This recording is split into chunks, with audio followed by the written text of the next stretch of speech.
দেখেন, দেশ পরিচালনায় বিএনপি সকলের মন জয় করে নিয়েছে। একদম সাধারণ মানুষ, একদম তৃণমূলের মানুষ, তারা মনে করতেছে সঠিক সময়ে সঠিক নেতৃত্ব, সঠিক সময়ে জনাব তারেক রহমান সাহেব প্রধানমন্ত্রী হয়েছে। আল্লাহ পাক রব্বুল আলামিনের কাছে আমরা সকলে শুকরিয়া জানাই, ধন্যবাদ। না, আমাদের তো এটা আমরাই চাই যে আমরা একটু দূরে থেকেও হলেও আমাদের প্রিয় নেতা যেন সুরক্ষিত থাকে, আমাদের প্রিয় নেতার যেন প্রোটেকশনটা ঠিক থাকে, আমাদের প্রিয় নেতার যেন নিরাপত্তাটা ঠিক থাকে। এই কারণে আমরা নিজেরাই দূরে থেকে সমাবেশ সফল করতে চাই। নেতা কর্মীদের অবস্থান রাজপথে, নেতা কর্মীদের অবস্থান স্টেজে না, স্টেজের আশপাশে না। নেতাকর্মীরা যারা দলের ডেডিকেটেড কর্মী, তারা রাজপথে থেকে প্রোগ্রাম সুশৃঙ্খলভাবে বসে থেকে সফল করে প্রমাণ করে দেয় যে তারা রাজপথের সক্রিয় এবং সঠিক কর্মী। ধন্যবাদ। নেতাকর্মী বললাম না, আগে একটা জিনিস ছিল যে পল্টনে সমাবেশ সফল করতেই হবে। বিএনপির চেয়ারম্যান জনাব তারেক রহমান সাহেব ফোনে বলে দিতেন, সেটাই একরকম ছিল। এখন উনি সশরীরে উপস্থিত হচ্ছেন, নেতাকর্মীদের ভিতরে একটা আনন্দের উল্লাস যে এই পল্টন ময়দানে জনাব তারেক রহমানকে নিয়ে সমাবেশ করব, এই পল্টন ময়দান হবে বিএনপির, এই দেশে বিএনপি ক্ষমতা আসবে এবং তারেক রহমান প্রধানমন্ত্রী হবে।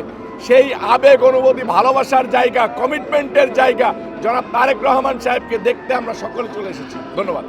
হতো মোবাইল রেখে, অ্যান্ড্রয়েড মোবাইল রেখে নর্মাল ফোন নিয়ে যে জায়গায় স্পট দেওয়া থাকতো সেই স্পটে চুরি করে করে পলায় আসতো, পুলিশের ভয়ে, হেলমেট বাহিনীর ভয়ে। এবারের সমাবেশে স্বতঃস্ফূর্ত অংশগ্রহণ, আগেও যেমন লোক হয়েছে স্বাভাবিকভাবে এখন একটু বেশি হবে। এখন কিছু হাইব্রিডও আছে, কিন্তু আগের সমাবেশের ভিতরে দিয়ে একটা আনন্দ ছিল, এখনো আনন্দ আছে। আগে একটা আনন্দ ছিল, এখন আরেকটা আনন্দ।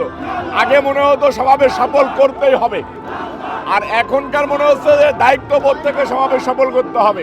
কিন্তু আগে ছিল জিয়া পরিবারের প্রতি কমিটমেন্ট, কঠোর পরিশ্রমের ভিত্তি দিয়ে সফল করতে হবে এবং সকল বাধা বিপত্তিকে পেরিয়ে আমাদেরকে পল্টন ময়দান দখল নিতে হবে, এটা ছিল চিন্তাধারায়।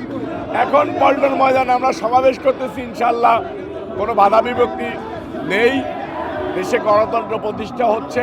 শহীদ রাষ্ট্রপতি জিয়া রহমান সাহেবের সুযোগ্য সন্তান জনাব তারেক রহমান সাহেব আজকের 1 মে দিবস উপলক্ষে আন্তর্জাতিক শ্রমিক দিবস, এই দিবসে আমরা সকলে শ্রমিক আমরা উপস্থিত হয়েছি। ইনশাল্লাহ সমাবেশে লোক ধরার মতো জায়গা নেই।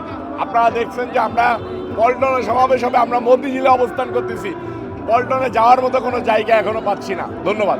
আমাদের চিন্তাধারায় শ্রমিকদেরকে নিয়ে, আমাদের চিন্তাধারা কৃষকদেরকে নিয়ে, আমাদের চিন্তাধারা সাধারণ ছাত্রদেরকে নিয়ে, ছাত্রীদেরকে নিয়ে, আমাদের চিন্তাধারা যারা খেটে খায়, যারা দিনমজুর, তাদেরকে নিয়েই বেশি। কারণ আমাদের দেশটাই দরিদ্র, আমরা এই দরিদ্র দেশের সকলেই শ্রমিক, আমরা এই দেশের সকলেই পরিশ্রম করে খেতে চাই।